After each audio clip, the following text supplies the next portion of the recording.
Sedition came up today. The use and abuse of this word legally requires correction. That's what the Supreme Court said. To paraphrase them, really, they went on to say that parameters of sedition require interpretation. Those were the words of the top Supreme Court judges today, as they put on hold Andhra Pradesh's action against 2 TV channels and issued notices to state governments asserting that it's time we define the limits of sedition. The top court today said it's time Supreme Court defines sedition.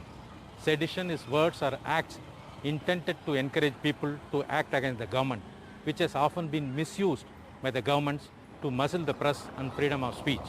The court said this while granting relief to 2 Telugu channels who had been booked by the Andhra Pradesh government. 2 Telugu news channels were booked for sedition by the Jagan Mohan Reddy government after they showed a rebel MP's speech attacking the Chief Minister's handling of the pandemic.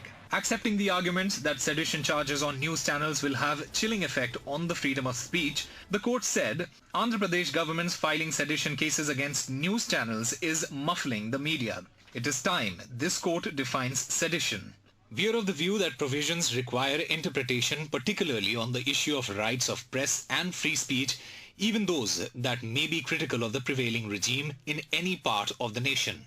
What is needed now is a provision for a prior sanction before proceedings are initiated against the Fourth Estate, both print and the visual media.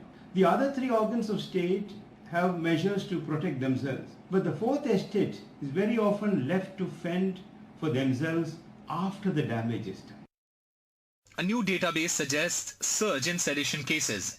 Over 10,000 people have been charged with sedition in the past 10 years, and over 400 booked for criticizing politicians and the government. But does sedition cases violate Supreme Court guidelines? Well, criticizing the government in strong terms cannot be considered seditious. Casual raising of slogans is also not sedition unless those slogans created law and order problems.